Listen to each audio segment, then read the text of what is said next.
Večeras će neka dečica u Nišu da pokažu roditeljima, medijima, gradu kako su naučila da plivaju. Jedan vrlo zanimljiv projekat o kome ćemo pričati sa Dejanom Mitićem iz Udruženja Kamenica i Bratislavom Stanojevićem, zamenikom direktora Sportskog centra Čair. Dobroveče, dobrodošli. Dejane, znam da ste vi inicijator, pa da krenemo sa vama. Obuka plivanja, ali za specifične, što bi se reklo, ciljne grupe. Tako je. I ove godine uz podršku Naftne industrije Srbije mi realizujemo jedan projekat da bi približili sport grupama socijalno i materijalno ugrožene dece i mladih. Prošle godine to bila teretana na Otvorenom na Somborskom bulevaru, ove godine to obuka neplivača. Kroz našu obuku su do sad prošle grupa od 67 dece. Tu imamo decu i mlade iz Doma Duško Radović, decu iz Male domske zajednice, decu iz socijalno i materijalno ugroženih porodica iz Pantaleja, Durlana, sela Kamenica, Brenica, Matejevac. Zašto ta deca? To je, čini mi se, u svemu ove najzanimljivije. Evo imamo i neke fotografije, to je pretpostavljamo sa te obuke, ali recite nam zašto ta deca? Pa jednostavno toj deci su najnedostupniji sportovi na vodi. Oni su fizički udaljeni od bazena i roditelji, ako imaju finansijskih sredstava, njima treba maltene pola dana da bi odveli i vratili dete, što u suštini je zapravo i najveći problem u celoj priči, jer onda deca ne mogu da uče, moramo da ih udaljimo od nekih drugih obaveza, tako da u okviru projekta je organizovan i prevoz minibusom, efekti su maksimalizovani. Ovde vidimo momke praktično iz Male domske zajednice, iz Doma Duško Radović. A ima tu još jedna priča kad je u pitanju zašto. Negde sam pročitao, ajde, recite nam to. Meni je to nekako najzanimljivije i čini mi se apsolutno fenomenalna ideja, nekako povezati to. Nas je kao ljude lično, zapravo svi se pokrećemo preko emocija. Najviše nas je pokrenula priča o tome da svake godine slušamo o tužnim pričama i vestima kako se deca dave na jezerima i rekama. Na rečicama. I stvarno je nedopustivo da u današnje vreme da čujemo takve vesti, jednostavno zbog toga što u deci fizički ili finansijski nije dostupno plivanje. Zaista je nedopustivo u 21. veku. A to su uglavnom deca? Nažalost je upravo ova grupa deca, oni su najosetljiviji po tom pitanju. Iz socijalno ugroženih porodica, iz domova? Tako da smo mi zapravo projektom pokušali da malo targetiramo preciznije tu grupu dece i da njima pružimo podršku. Gospodine Stanoviću, vaši ljudi u sportskom centru su radili obuku?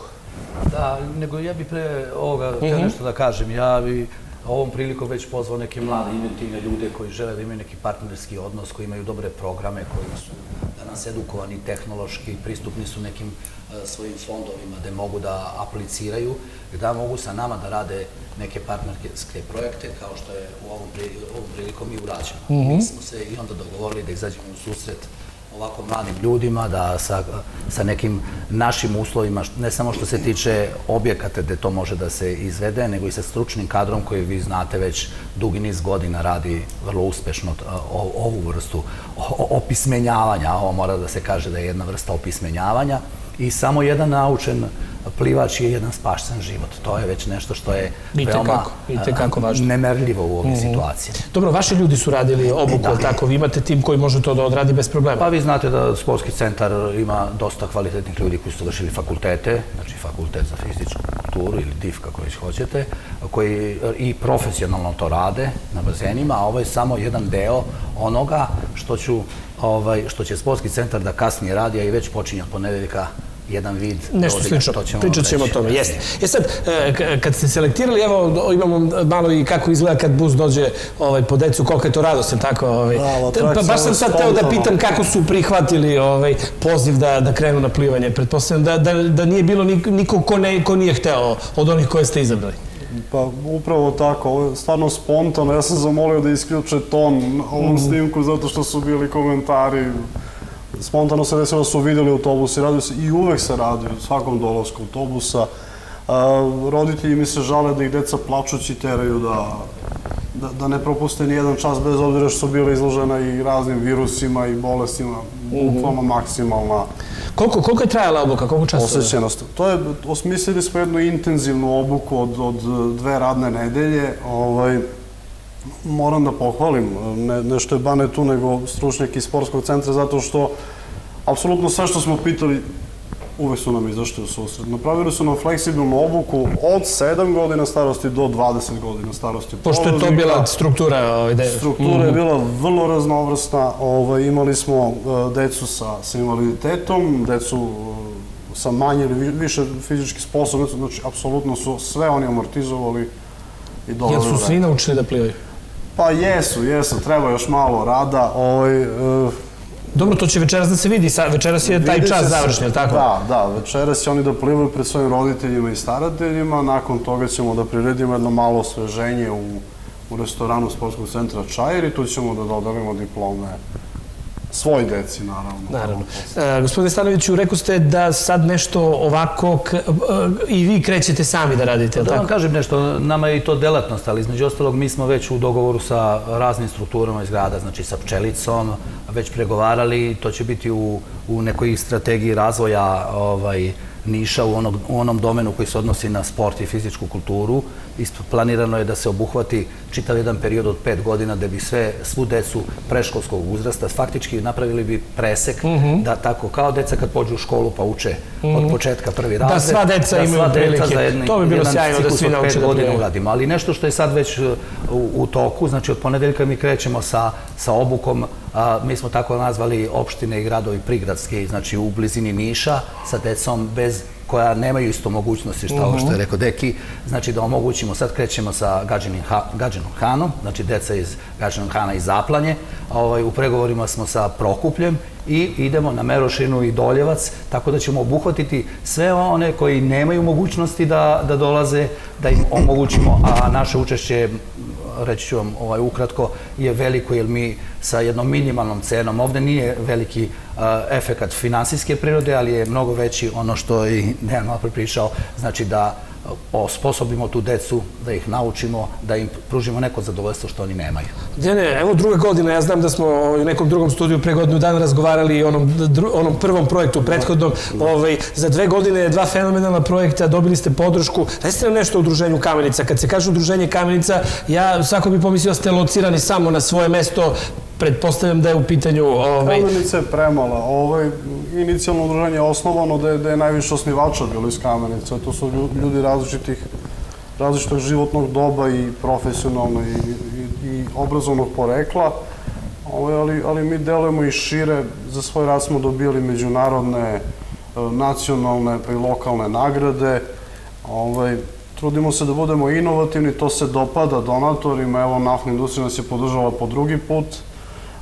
Mi smo svesni da jednim malim projektom kao što je ne možemo da rešimo problem, možemo da ukažemo na način njegovog rešavanja i Bane upravo i nagovestio kako to može dalje da se razvije.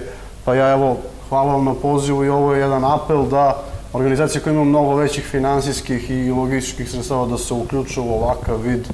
Deci će da se raduju i to će da im bude plata. Planirate nešto zanimljivo u dogledno vreme ponovo da nas iznenadite?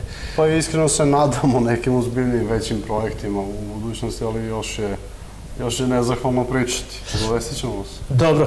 Gospodine Stanoviću, je li bilo mesta na bazenu? Niškom bazenu je gužva, imamo već godinama jedan bum sportova na vodi.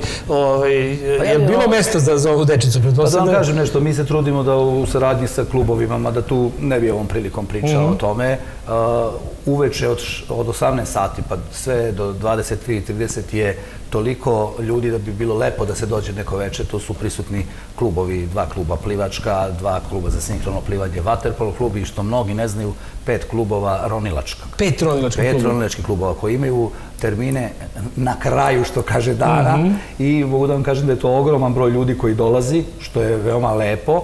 Mi sad nemamo mogućnosti, mi ćemo sada pokušamo da onaj deo koji nije u interesantnom periodu, to je ono uveče posle škole i ovoga, da prepodne, oni koji idu posle podne, organizujemo prepodne, da to napravimo malo drugačije, da se napravi upravo taj najveći pritisak kad je u stvari svima interesantno, a mi nemamo toliko bazena. U stvari, bilo bi sjajno rešenje da se onaj otvoreni bazen nekako pokrije nekim balonom i to bi onda rešilo sve probleme. Pa možda znate, možda ne znate, takva inicijativa je već potekla, znači i od nas, i od naše uprave, i od grada, da se kod nekih fondova koji mogu da nam omoguće da taj deo otvorenog bazena pokrijemo takozvanim balonom, a da sav ovaj deo unutrašnji koji je sada bude u komercijalne svrhe, odnosno usluzi građana, da možemo da radimo neke druge stvari.